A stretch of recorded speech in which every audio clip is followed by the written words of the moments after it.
What would you do if you overheard a secret that could destroy a good man's life?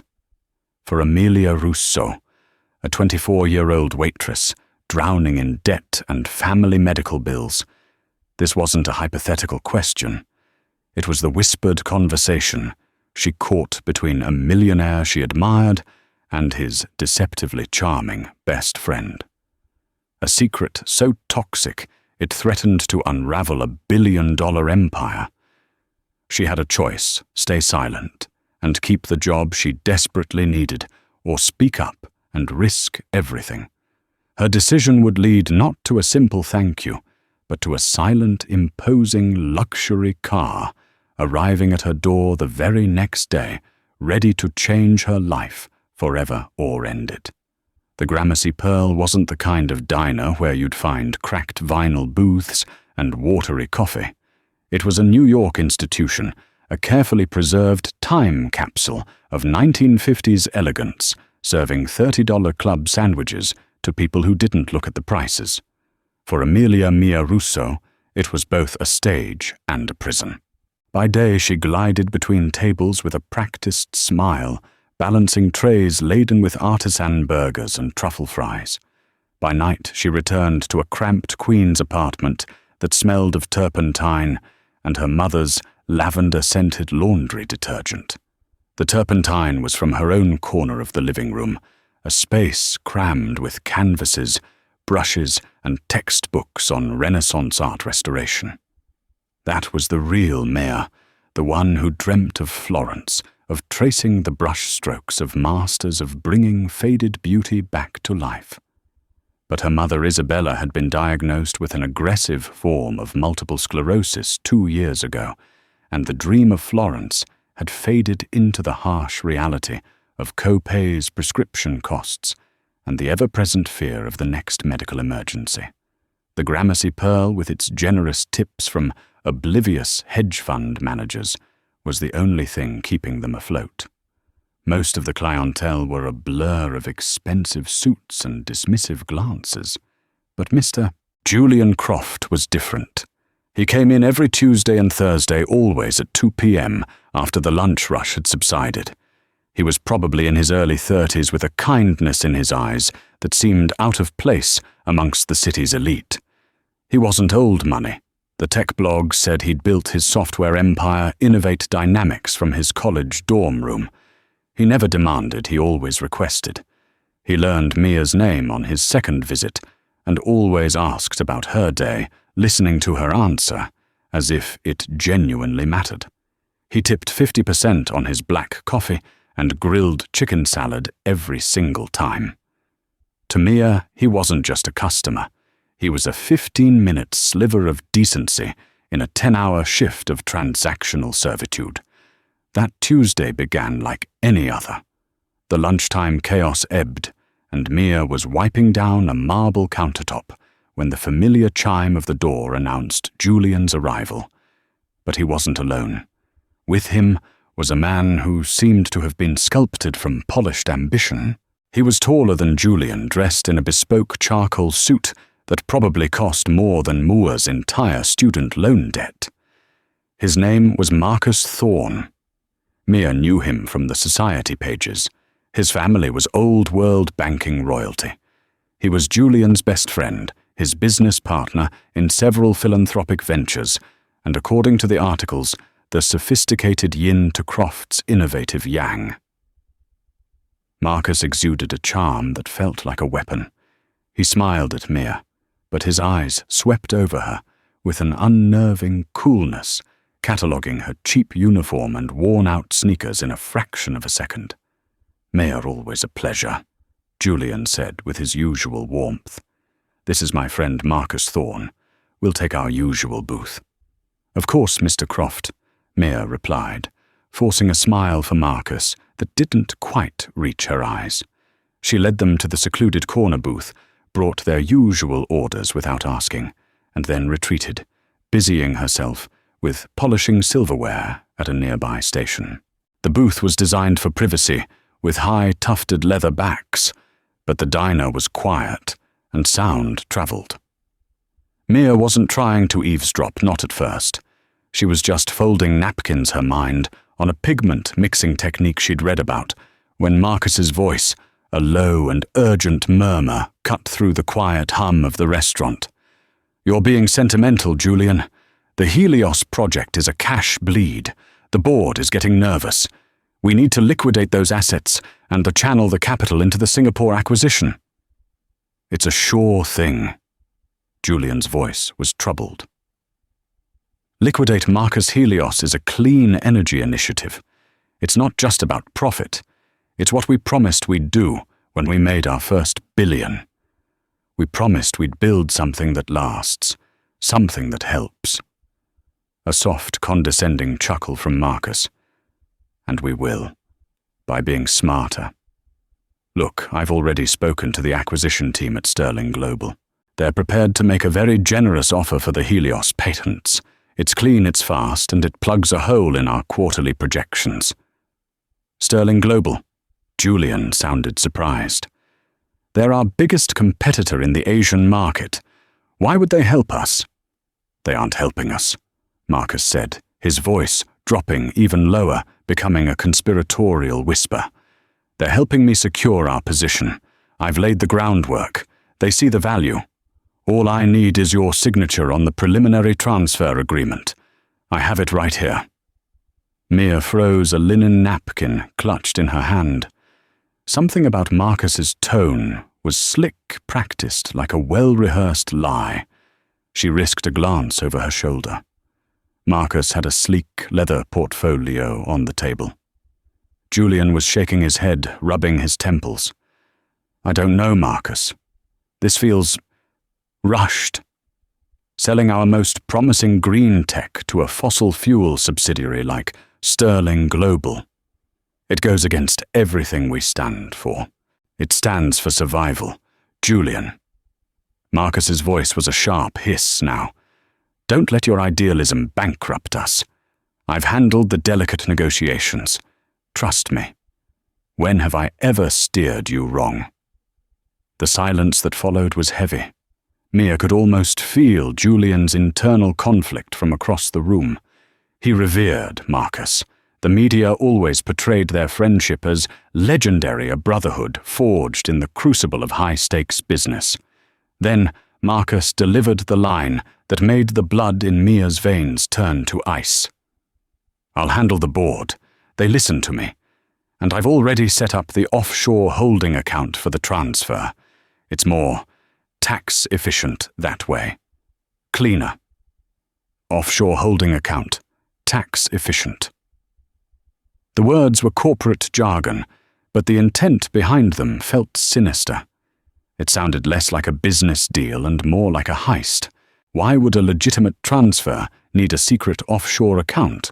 Why sell their flagship passion project to a direct competitor? It didn't add up. Mia watched as Marcus slid a pen and a single dense document across the table. Julian stared at it, his shoulders slumped in defeat, his loyalty warring with his instincts. The trust he had in his friend was a powerful, blinding force. Mia knew with a certainty that chilled her to the bone that she was watching a man about to be expertly slaughtered by the person he trusted most in the world. And she was the only one who saw the knife. The rest of the shift was a blur. Maya operated on autopilot, her mind a frantic storm of what-ifs. Her hands were steady as she poured coffee, but inside she was trembling.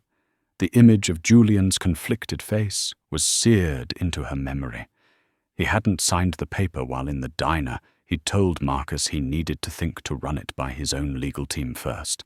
Marcus had masked his frustration with a tight smile, clapping Julian on the back and saying, "Of course, old friend.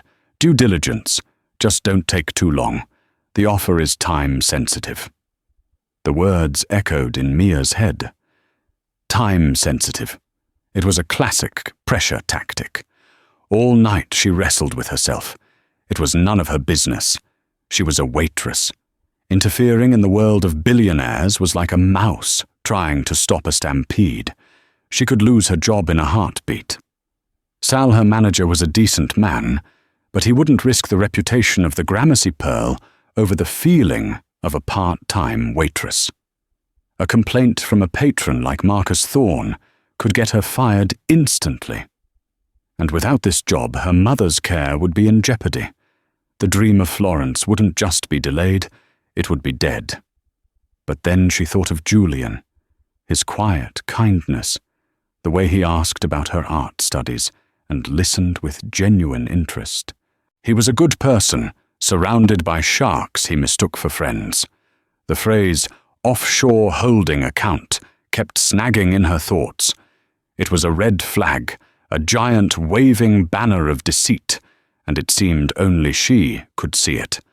Her father, a small-time accountant who died when she was a teenager, had drilled a simple mantra into her. Numbers don't lie, but the people who write them do. Always look for the accounts that are hard to find.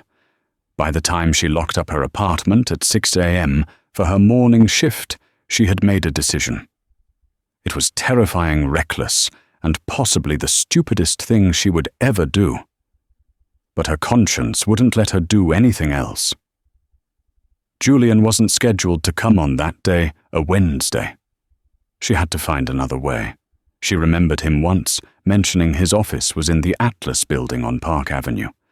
During her lunch break, fueled by nervous energy and a stale bagel, she took the subway downtown. The lobby of Innovate Dynamics was like stepping into the future. Gleaming white walls, holographic displays, and a silent, intimidating security desk. Mia in her worn waitress uniform that she hadn't had time to change out of felt like a ghost from another era. "Can I help you?" the receptionist asked her, tone dripping with polite disbelief. I need to see Mr. Julian Croft. It's an urgent personal matter." Mia said, her voice barely a whisper. The receptionist, a chic woman named Chloe, scanned Mia up and down. "Do you have an appointment?" "No, but it's extremely important." "Mr. Croft's schedule is booked for the next 3 weeks. I can pass on a message." "No, please." Mia begged, her desperation rising. "I have to tell him something in person. It's about Mr. Thorne." The mention of Marcus's name seemed to flick a switch. Chloe's expression hardened slightly. "I'm sorry I can't help you." Mia was about to give up when the glass elevator doors slid open and Julian Croft himself walked out, deep in conversation on his phone. He looked stressed more so than yesterday. He didn't even see her. This was her only chance. "Mr. Croft!"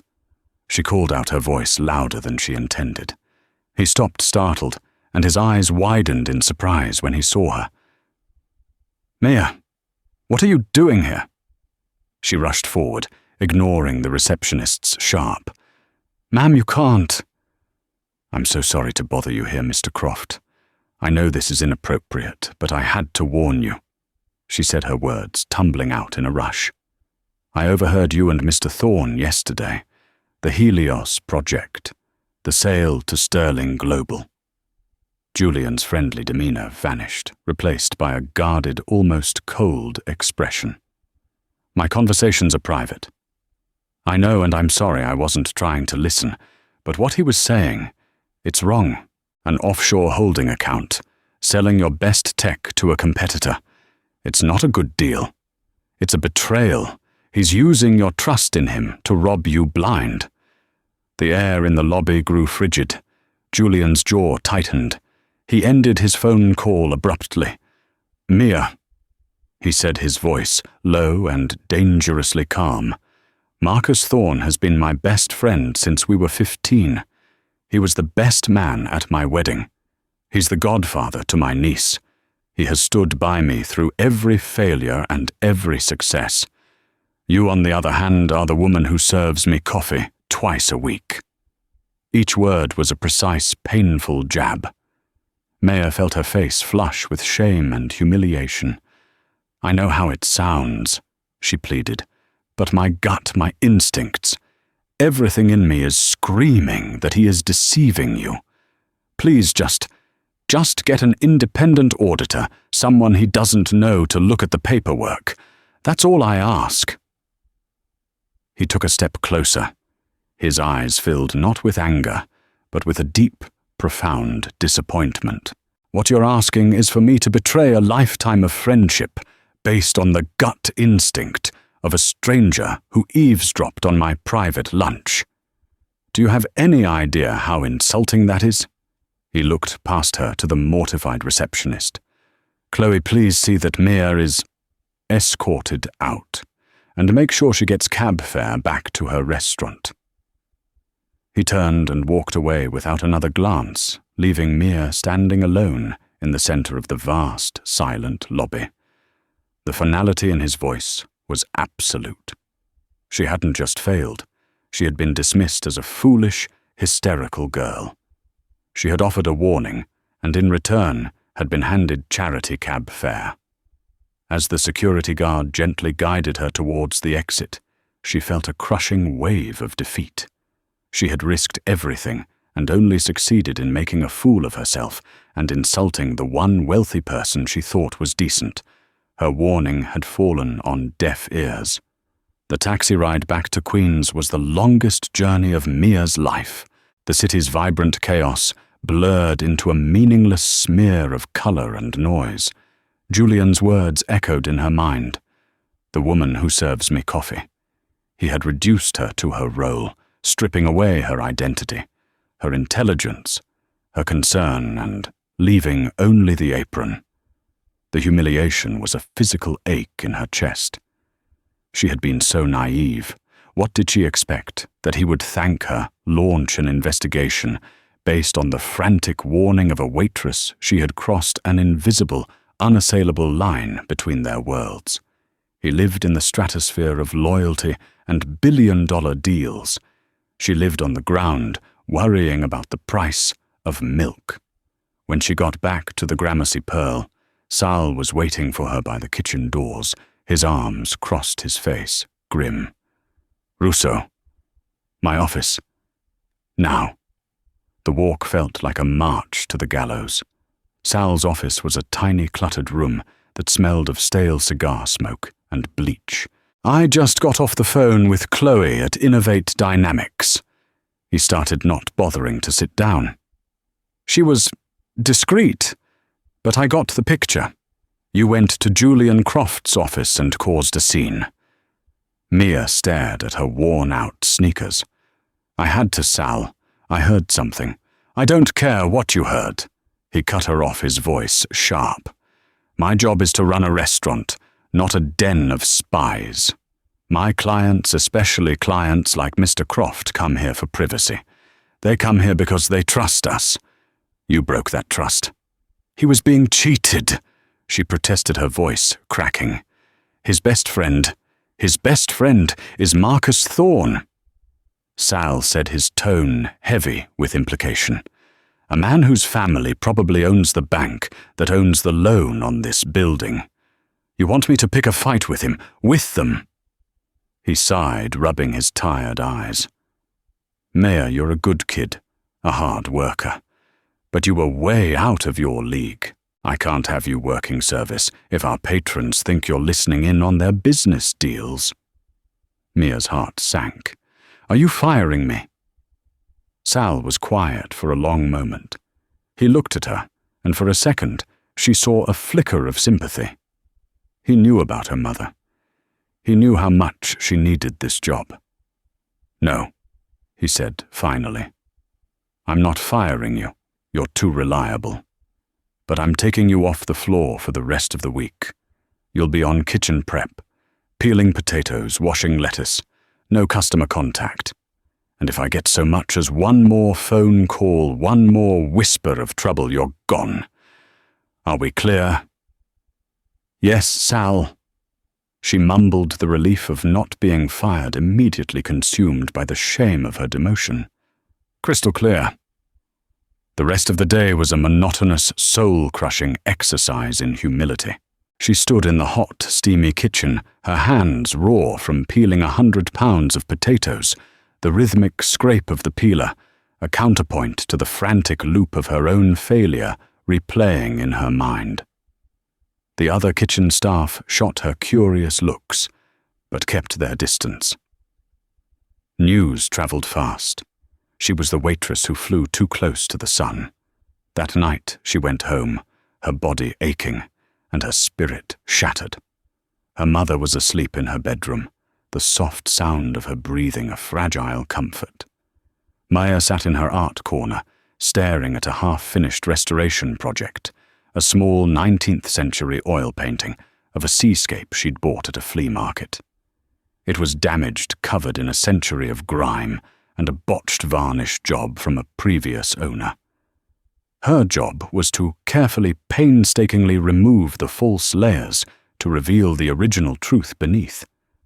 The irony was crushing. She could see the truth in a painting, but in real life she was powerless to make anyone else see it. She fell asleep on her small couch, haunted by dreams of Julian's disappointed face and Marcus's predatory smile. She had done the right thing, she told herself, but it felt like the wrongest decision of her life. She had lost Julian's respect, compromised her job, and accomplished nothing. Marcus Thorne was probably at that very moment clinking a champagne glass with Julian, celebrating the deal that would ruin him. The world, it seemed, wasn't a place where a waitress could save a millionaire. It was a place where she got put in the kitchen to peel potatoes. The next morning, she woke to the jarring sound of a car horn. Not the usual New York cacophony of 1,000 taxis, but a single deep, powerful blast right outside her building. It was the kind of sound that didn't belong in her working-class Queens neighborhood. Annoyed, she dragged herself to the window and looked down at the street below, and her breath caught in her throat. Parked directly in front of her modest 3-story apartment building was a car.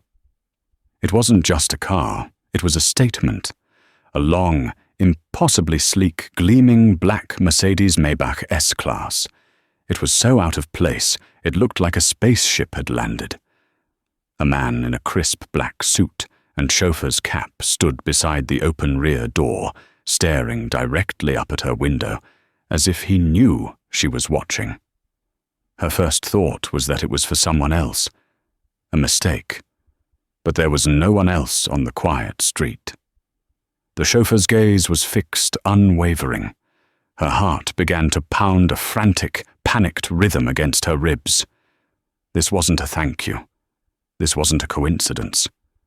Julian had dismissed her. Marcus had every reason to want her silenced. A car like that, showing up at her door unannounced, felt less like a gift and more like a summons. Or a threat. Mia stood frozen at her window, her mind racing through a Rolodex of terrifying possibilities.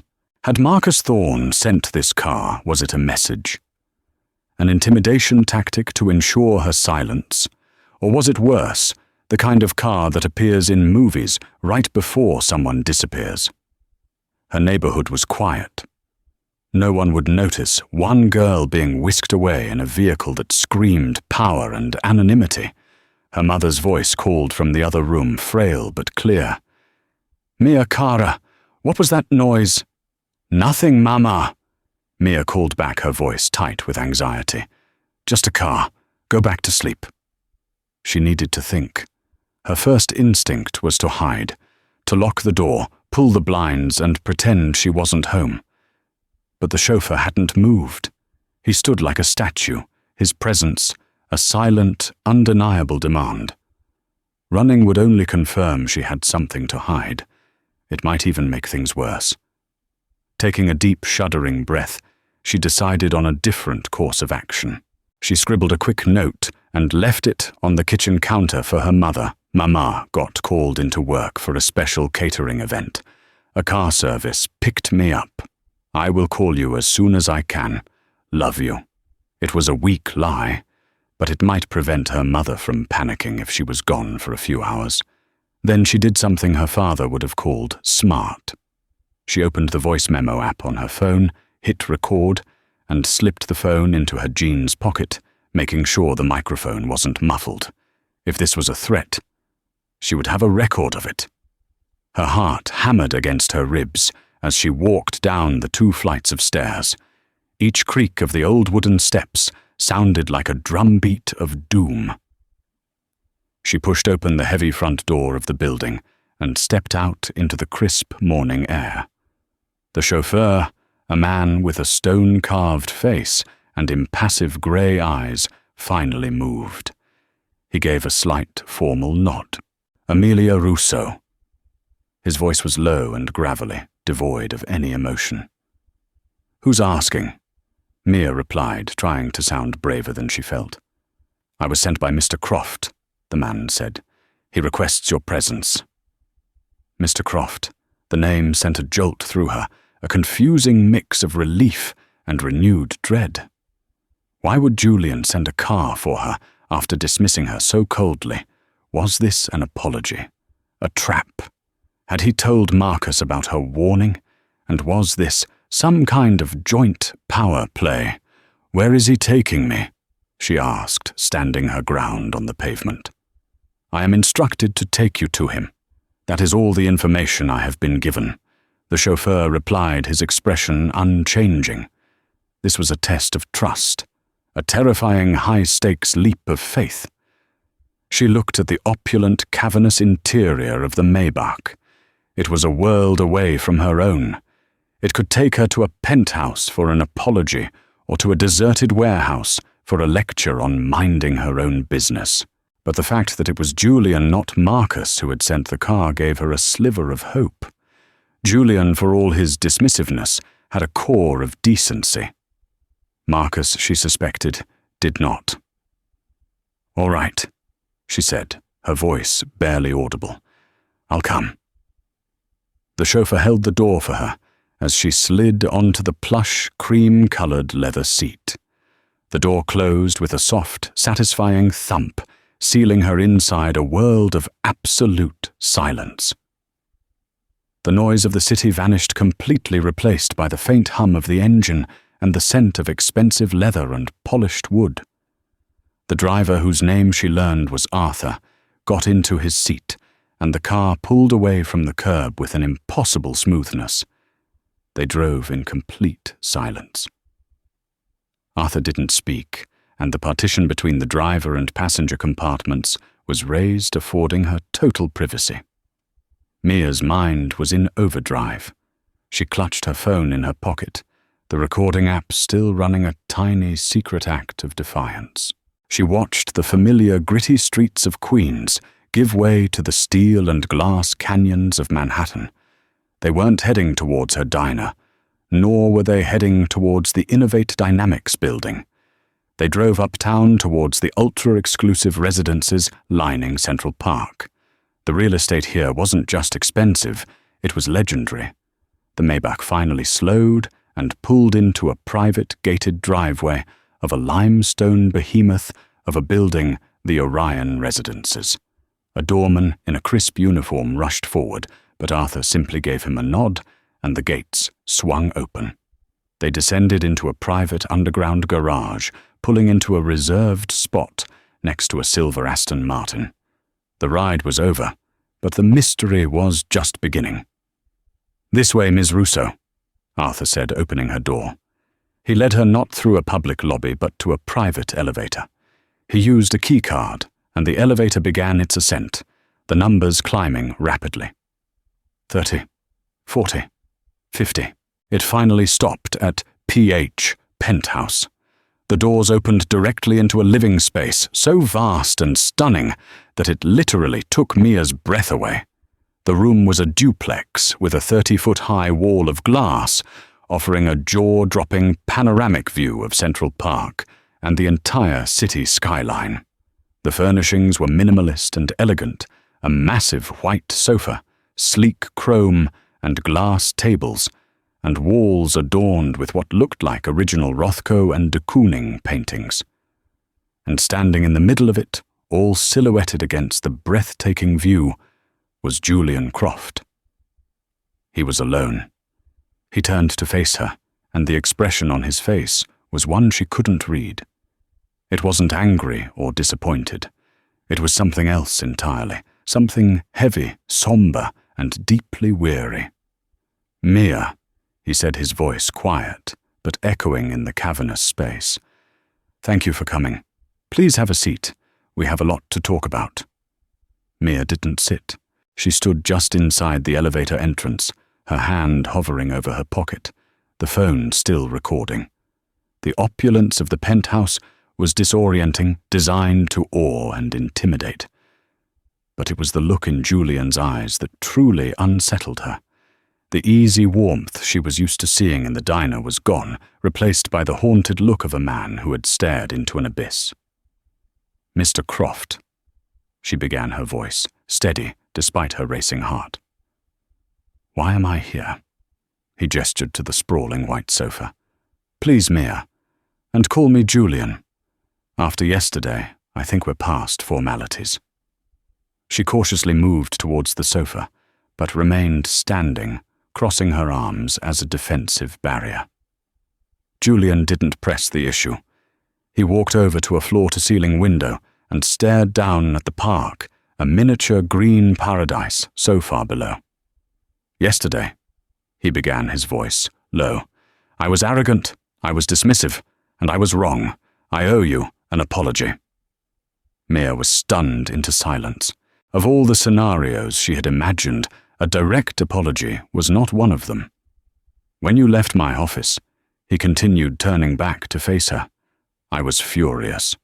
Not just at you, but at the accusation itself. The idea that Marcus, that he could betray me, it was unthinkable. It felt like you were telling me the law of gravity had suddenly stopped working. It was an assault on the very foundation of my life." He sighed, running a hand through his already disheveled hair. "So I did what any loyal friend would do. I called Marcus. I was going to tell him about the crazy accusation from my waitress, and we were going to have a laugh about it. But when I got him on the phone, something was off." He paused, collecting his thoughts. "I asked him a few simple questions about the Sterling Global deal, about the timeline, about the holding account you mentioned, and he became defensive. He started using jargon, throwing around complex legal terms, trying to confuse me. It was a tactic he'd used on rivals, on hostile board members. He'd never used it on me before. He told me I was stressed, that I should leave the details to him, that he was protecting me." Julian walked over to a sleek, marble-topped bar and poured himself a glass of water, his hand shaking slightly. "That phrase, 'I'm protecting you,' is what did it," he said, his voice filled with a bitter irony. "That's what he's always said. But this time, it sounded different. It sounded like what someone says when they're hiding something. Your warning, as much as I hated it, had planted a seed of doubt. And Marcus's defensiveness was the water that made it grow." He looked directly at Mia, his eyes filled with a raw, painful honesty. "So I lied to him. I told him he was right, that I was just tired, and I'd sign the papers first thing in the morning. And then I did what you suggested. I made a call to a forensic accountant I know in Geneva, an old family friend, someone completely off Marcus's radar. I sent her the preliminary agreement and gave her access to the internal servers for the Helios project." He took a long drink of water. "She worked all through the night. The first email from her arrived at 3 a.m. The subject line just said, 'Call me now.' Julian put the glass down and picked up a tablet from the coffee table. He swiped the screen and turned it to face Mia. On the screen was a complex web of flowcharts, bank transfers, and shell corporations. It was a dizzying diagram of deceit. Marcus wasn't just selling the Helios patents to a competitor for a quick profit. Julian explained, his voice flat and devoid of emotion. That was just the surface. He had structured the deal through a series of shell companies registered in the Cayman Islands and Panama. Sterling Global would pay a fraction of the patent's true worth to the first shell company. That company would then sell it to another and another, inflating the price each time, before finally selling it to Sterling Global's public-facing subsidiary for a massively overinflated market price. Mia stared at the screen, trying to comprehend the scale of the fraud. Why, what's the point of all that? The point, Julian said, his voice hardening, is that the profits from each of those intermediate sales were being funneled into that offshore holding account you overheard him mention, an account where the sole beneficiary was listed as M. Thorne. He wasn't just selling our company's future, he was planning to pocket about 90% of the proceeds. The pittance that Innovate Dynamics would receive would barely cover the project's losses, making it look like I had greenlit a failed initiative. Meanwhile, he would have walked away with nearly $500 million. The audacity of the scheme was breathtaking. Mia finally sank onto the edge of the sofa, her legs suddenly weak. But that wasn't the worst of it. Julian continued, swiping to another screen. This one showed internal company emails and stock purchasing orders. He was shorting my company's stock. He was using the money he was embezzling to place massive bets that Innovate Dynamics' share price would plummet after the news of the failed Helios project broke. He wasn't just robbing me. He was planning to burn my entire empire to the ground and dance on the ashes. It was a betrayal of unimaginable proportions, not just business, but a deep personal and malicious destruction. The forensic accountant found everything, Julian said, his voice barely a whisper. Emails, encrypted messages, hidden ledgers. Marcus had been planning this for over a year. Every lunch we had, every time he clapped me on the shoulder and called me brother, he was sharpening the knife. He finally looked at Mia, and the weariness in his eyes was mingled with a profound, almost overwhelming gratitude. You were right. Your gut, your instincts. They saw what a lifetime of friendship had made me blind to. You stood in my lobby in your work uniform, and you told me the truth, even when I was too proud and too foolish to hear it. You risked your job, your livelihood for a man who treated you like you were invisible. He slumped into an armchair opposite her. The powerful tech mogul was gone, replaced by a man who looked utterly broken. I fired Marcus this morning, or I tried to. I presented him with the evidence. He didn't even deny it. He just smiled. He told me I was a naive fool who never deserved the success I had. He said he was the one with the vision, the one who deserved the empire. A heavy silence filled the magnificent room, a silence heavy with the ghosts of a dead friendship and a narrowly averted catastrophe. Mia finally understood. The car, the penthouse, the apology. It was all part of Julian's attempt to process the wreckage of his life. And she was at the very center of it. You didn't just save my company, Mia, he said, his voice thick with emotion. You saved me. In the quiet that followed Julian's revelation, Mia finally reached into her pocket and stopped the voice recording. The gesture was small, but the meaning was immense. The need for self-preservation had been replaced by a startling, unexpected sense of empathy. She was no longer a potential victim. She was a witness to a man's profound personal tragedy. I'm so sorry, Julian, she said softly, and she meant it. The loss he had suffered went far beyond money. He managed a weak, grateful smile. Don't be.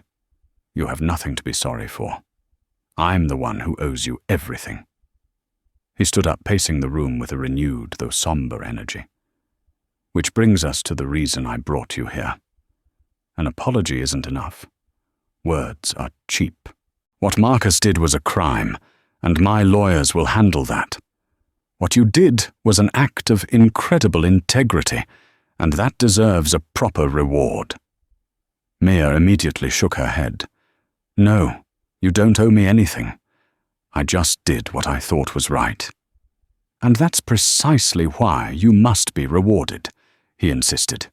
People who do the right thing, especially when it's the hard thing, should see that it matters. I want to offer you a job, here at Innovate Dynamics. head of my personal philanthropic foundation, a 6-figure salary, full benefits. You'd be overseeing projects like Helios, ensuring the money goes where it's supposed to. Your instincts for spotting fraud are, shall we say, proven. It was a staggering offer, a life-changing, dreamlike opportunity that would solve all her problems in an instant. She could pay for her mother's care, move them into a better apartment, live without the constant, crushing weight of debt. It was everything she should have wanted. But as she looked around the impossibly luxurious penthouse at the cold, perfect art on the walls, she realized it wasn't her dream. It was a beautiful gilded cage, but a cage nonetheless. Her dream smelled of old canvas and linseed oil, not glass and steel. "Julian," she said, her voice filled with a quiet strength she didn't know she possessed. "That is an incredibly generous offer. More generous than I could ever imagine. But my passion isn't in boardrooms. It's in a studio." Julian stopped pacing and looked at her, a flicker of surprise in his eyes. "You once told me," she continued, "that you were asking about my art studies, about restoration. That is my dream. To go to Florence to study at the Istituto per l'Arte e il Restauro, to learn how to bring history back to life. That's who I am." For a moment, Julian was silent. He seemed to be truly seeing her for the first time, not as a waitress or a savior, but as a person with a soul and a purpose all her own. A slow, genuine smile spread across his face, the first she had seen that day. "Of course," he said, a note of wonder in his voice. "I was trying to solve your problems with my world. I should be helping you build yours." He walked over to a section of the wall that looked like a plain paneled surface. He pressed a spot, and a section slid back, silently revealing a climate-controlled art storage room. Inside were dozens of paintings, carefully racked and lit. "My family has collected art for generations," he said, beckoning her inside. Much of it was purchased with more money than expertise. Marcus, with his old-world sensibilities, often acted as my art advisor. He gestured to a painting at the end of the rack covered by a cloth. "He discovered this piece for me a few years ago, a supposed lost work from the studio of Artemisia Gentileschi." He carefully removed the cloth. The painting was a dramatic biblical scene, dark and moody, but something was off. The colors were too garish in some places. The craquelure of the paint looked unnatural, and there was a strange, dull sheen to the surface.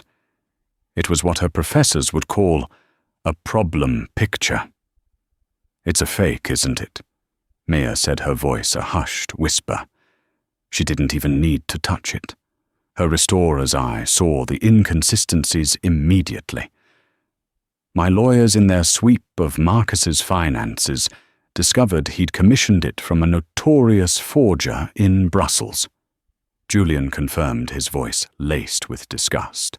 "He sold it to me for $3 million. The forger was paid $50,000. He then pointed to a different painting, this one smaller and more modest, depicting a simple Italian landscape. It was beautiful, but it was obscured by a thick, yellowed varnish that flattened its colors and hid its details. "This one, however, is real," Julian said. "It's an early Corot. It's been in my family for a century. It's been begging for a proper restoration, but I never knew who to trust with it. Until now." He turned to face her, his expression serious and sincere. "I am not going to offer you a job, Mia. I'm going to offer you a future. I will pay for your mother's complete medical care, the best doctors, the best treatments for as long as she needs it.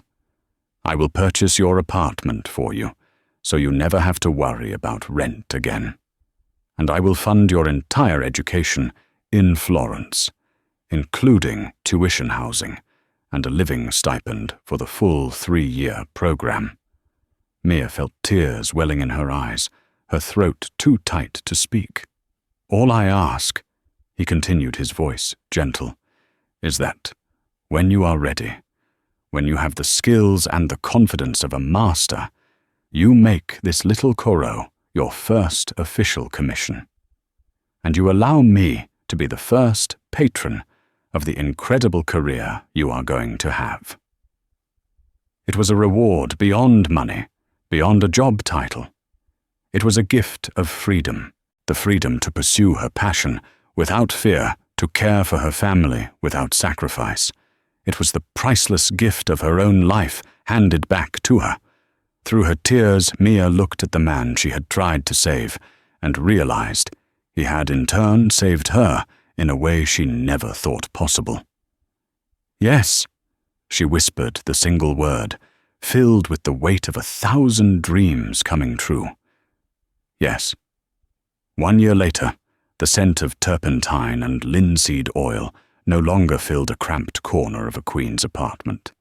It now perfumed a sun-drenched studio in the Oltrarno district of Florence, the artisan quarter, where masters had honed their craft for centuries. From her window, Mia could see the tiled rooftops of the city, and in the distance, the magnificent dome of the Duomo.